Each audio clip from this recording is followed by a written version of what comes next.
Hello दोस्तों, आज हम चैप्टर 3 का एमसीक्यू देखते हैं। इससे पहले आप एक वीडियो मैंने अपलोड किया था डिफिनेशन का, शायद वो देखे होंगे क्योंकि उसी से इसमें बहुत सारा कॉन्सेप्ट क्लियर होगा। देखिए, पहला है निम्न में कौन सा कथन सही है। उपयोगिता का अर्थ आवश्यकता की संतुष्ट शक्ति है। ये मैंने पिछले वीडियो में बताया था उपयोगिता के बारे में, यूटिलिटी के बारे में। उपयोगिता का इंग्लिश होता है यूटिलिटी, और इसके बारे में मैंने पिछले वीडियो में बताया था। देखिए, उपयोगिता इच्छा की तीव्रता का फलन है। वस्तु के उपभोग की इच्छा उपयोगिता को जन्म देती है। पहला का दो जगह उपर्युक्त सभी। दूसरा देखिए, उपयोगिता कि निम्न में कौन सी विशेषताएं हैं। उपयोगिता का इंग्लिश होता है यूटिलिटी और विशेषता का कैरेक्टरिस्टिक्स। उपयोगिता एक मनोवैज्ञानिक धारणा है, ये सही है। उपयोगिता व्यक्तिपरक होती है, सब्जेक्टिव होती है। व्यक्तिपरक का इंग्लिश होता है सब्जेक्टिव। उपयोगिता का विचार सापेक्षिक है। Utility is a relative concept. दूसरा का द हो जाएगा। उपयोगिता का गणनवाचक सिद्धांत निम्न में किसने प्रस्तुत किया। गणनवाचक मतलब कार्डिनल। इस गणनवाचक सिद्धांत को बोलते हैं कार्डिनल कॉन्सेप्ट। तो ये मार्शल ने दिया है। चौथा, उपभोक्ता व्यवहार का अध्ययन किया जाता है तो सूक्ष्म अर्थशास्त्र में।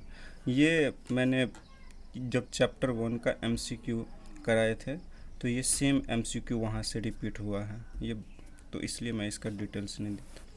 पाँचवा देखिए, गोसेन का प्रथम नियम निम्न में कौन सा है। ये सब याद करना पड़ेगा। अब गोसेन का प्रथम नियम, फर्स्ट लॉ क्या है, तो law of diminishing marginal utility. सीमांत उपयोगिता हार्स नियम। हिंदी में 6 नंबर एमसीक्यू जो है ये मोस्ट वीविया है और इसी पे लगभग 4 एमसीक्यू सीरियली 6 नंबर। यदि आपको 6 नंबर समझ आ गए तो 7 भी समझ आ जाएगा, 8 भी समझ आ जाएगा। तो देखते हैं निम्न में कौन सा कथन सही है। इस 6 नंबर को देखने से पहले मैं आपको एक एग्जाम्पल मैं जो इसका लिखा हूँ समझाने के लिए दिखाता हूँ। देखिए, ये वस्तु गुड्स है और इसे क्वांटिटी क्यू से हम डिनोट करते हैं। सीमांत उपयोगिता मार्जिनल यूटिलिटी जिसे हम एमयू से डिनोट करते हैं, और कुल उपयोगिता जिसे हम टोटल यूटिलिटी बोलते हैं इंग्लिश में, इसे टीयू से डिनोट करते हैं। यदि आपका इंग्लिश स्ट्रॉन्ग है तो प्लीज़ आप ये सब वर्ड मीनिंग याद कर लें क्योंकि ये बहुत इम्पोर्टेंट है। सीमांत हिंदी में कोई नहीं पूछता है, लेकिन मार्जिनल यूटिलिटी सब जानता है। देखिए, मार्जिनल यूटिलिटी का फॉर्मूला क्या होता है ये यहाँ पे भी दिया हुआ है। 7 नंबर क्वेश्चन में पूछ रहा है सीमांत उपयोगिता कैसे निकाले जाते हैं। तो इसका फॉर्मूला होता है change in total utility. TU को बोलते हैं टोटल यूटिलिटी। ये मैंने आपको दिखाए हैं ना यहाँ पे, टोटल यूटिलिटी इसी को बोलते हैं कुल उपयोगिता। और चेंज इन क्वांटिटी, ये जो है quantity Q, change in quantity यही है।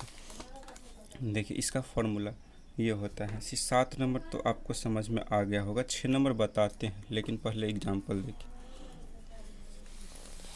तो मार्जिनल यूटिलिटी का फॉर्मूला क्या होता है, change in total utility divided by change in quantity.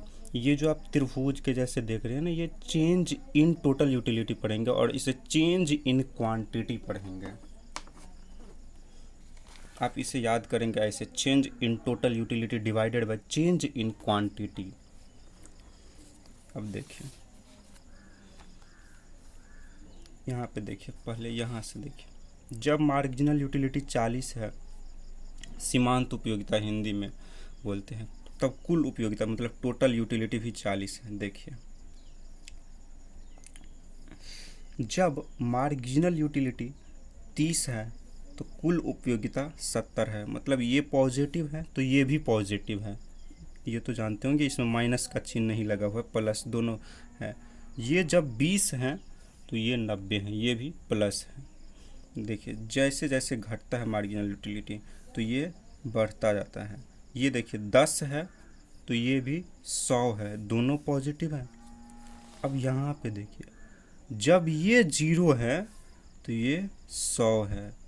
अब इससे एक क्वेश्चन आपके देखिए ऑब्जेक्टिव है, यहाँ पे क्या बोल रहा है, जब कुल उपयोगिता अधिकतम होती है तब सीमांत उपयोगिता है। मतलब टोटल यूटिलिटी टीयू है ना, इसे टीयू को क्या बोलेंगे, टोटल यूटिलिटी मैक्सिमम। अब देखिए इसको इसमें इस फिगर में देखिए टोटल यूटिलिटी कहाँ आपको मैक्सिमम मिल रहा है, टोटल यूटिलिटी यहाँ मैक्सिमम है ना, यहाँ पे मैक्सिमम नहीं है। आप ये कैसे बोलेंगे जो यहाँ पे भी, ये तो हो सकता है आपके दिमाग में यहाँ पे भी 100 है और यहाँ पे भी 100 है, तो आप दोनों बोलेंगे यहाँ पे हम क्यों ना मैक्सिमम लें, यहाँ पे मैक्सिमम होगा। अब यहाँ पे जब टोटल यूटिलिटी मैक्सिमम है तो मार्जिनल यूटिलिटी क्या है, 0 है ना, मार्जिनल यूटिलिटी 0। अब यही क्वेश्चन है यहाँ पे देखिए, जब कुल उपयोगिता अधिकतम हो, सबसे ज़्यादा टोटल यूटिलिटी क्या है 100 यहाँ पे है, तो मार्जिनल यूटिलिटी MU सीमांत उपयोगिता क्या है, क्या होगा, तो यहाँ पे 8 का क्या हो जाएगा 0 0। शायद आपको समझ में आया होगा, फिर से देख लीजिए, ये बहुत इम्पोर्टेंट है। जब टोटल यूटिलिटी मैक्सिमम तो मार्जिनल यूटिलिटी 0, मतलब कुल उपयोगिता जब होता है अधिकतम तो सीमांत उपयोगिता 0 0। अब 6 नंबर MCQ देखिए क्या बोल रहा है, निम्न में कौन सा कथन सही है।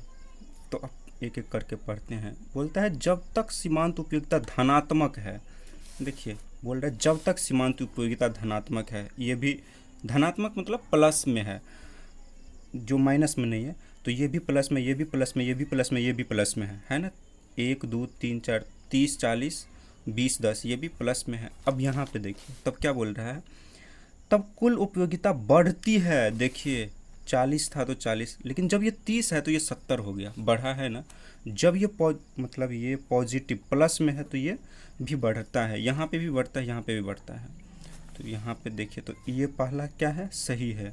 दूसरा पढ़िए, जब सीमांत उपयोगिता 0 होती है, देखिए सीमांत उपयोगिता मतलब मार्जिनल यूटिलिटी 0 होती है, तो यहाँ पे टोटल यूटिलिटी अभी बताए थे मैक्सिमम होती है, मतलब अधिकतम होती है। तो यही देखिए यही लिखा होगा, जब सीमांत उपयोगिता 0 होती है 0, तब कुल उपयोगिता मतलब टोटल यूटिलिटी अधिकतम होती है।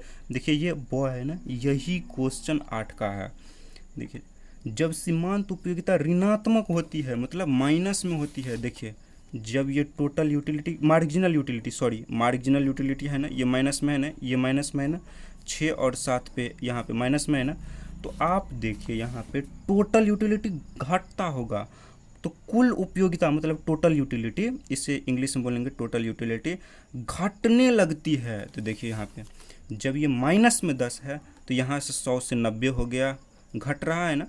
जब ये माइनस में 20 है तो ये भी घट रहा है। अब ये कैसे निकला, कैसे जाता है मार्जिनल यूटिलिटी और टोटल यूटिलिटी, इसका फार्मूला होता है टोटल यूटिलिटी का फार्मूला होता है, टोटल यूटिलिटी का फार्मूला होता है सम ऑफ मार्जिनल यूटिलिटी, जबकि अभी बताएं तो मार्जिनल यूटिलिटी का फॉर्मूला क्या होता है, change in total utility divide by change in quantity. ये याद रखना है आपको, और इससे निकलता है। लेकिन ये कभी आपके एग्जाम में आएगा नहीं, जो मार्जिनल यूटिलिटी निकाली है ये कैसे निकला है, ये कैसे निकला है, ये ऐसा शायद नहीं आएगा। टोटल यूटिलिटी के बारे में पूछ भी सकता है। देखिए 40 को और 30 को जो 40 का 40 ऊपर तो कुछ नहीं है ना, 40 और 30 को जोड़िए 70 आ गया, फिर इस तीनों को जोड़िए और जो आएगा 40 70, 40 और 30 कितना होता है 70, और 20 जोड़ेंगे तो 90, यहीं लिख दीजिए। फिर ये तीनों को, ये इतना इसको जोड़ के यहाँ लिखिए, फिर इसको जोड़ के यहाँ पे 30 के सामने लिखिए, 40 और 30 70, फिर पूरे इतना को जोड़िए और 20 के इसमें 20 जोड़ दीजिए, कितना हो जाएगा 90, ये लिखिए। तो ये सम ऑफ मतलब मार्जिनल यूटिलिटी का बोलता है सम, और ये निकालने की आपको ज़रूरत है। एक मैं इसका समझा देता हूँ, लेकिन आपके एग्ज़ाम में ये आएगा नहीं। तो change in total utility divided by change in quantity, मैं आपको यहाँ देखिए फर्स्ट क्या है, टोटल यूटिलिटी क्या है, यहाँ पे 40 है आप मार्जिनल यूटिलिटी निकालना है तो 40 डिवाइडेड बाय 1, क्वांटिटी कितना था 1, क्योंकि चेंज हो ही नहीं रहा है ना, क्यों इससे पहले कोई क्वांटिटी है, एक से पहले कुछ भी नहीं है, तो इसलिए मैंने माइनस नहीं किया। यहाँ पे देखिए दूसरा MCQ, दूसरे में देखिए ये, अब ये देखिए ये वाला देखते हैं 70, टोटल यूटिलिटी कितना है 70, फार्मूला हमेशा याद रखिएगा मार्जिनल यूटिलिटी का 70, क्वांटिटी कितना है 2, उससे पहले वाला क्या है 1, क्या है 40। अब देखिए मार्जिनल यूटिलिटी मुझे फाइंड क्या करना है, ये वाला 30, ये नहीं दिया है, अब ये मुझे निकालना है, मार्जिनल यूटिलिटी निकालना है। 70 दिया है, 2 दिया है, 1 दिया है, 40 दिया है, और आपको निकालना है मार्जिनल यूटिलिटी। तो आप निकालेंगे ऐसे, 70 दिया था ना, 40 दिया था, तो 70 minus 40 divide by 2 minus 1, 2 minus 1 क्यों किया, देखिए यहाँ पे फार्मूला क्या था, change in total utility. Total utility क्या था मेरा 70 और 40, तो मेरी तरफ चेंज कितना सो रहा है मेरा 40 था, 70 हो गया, तो 70 माइनस 40 डिवाइडेड बाय क्वांटिटी कितना चेंज हुआ 2 माइनस 1, तो ये 30। Thank you for watching this video. अगले वीडियो में हम देखेंगे आगे MCQ, नहीं तो वीडियो लंबा हो जाएगा इसके लिए।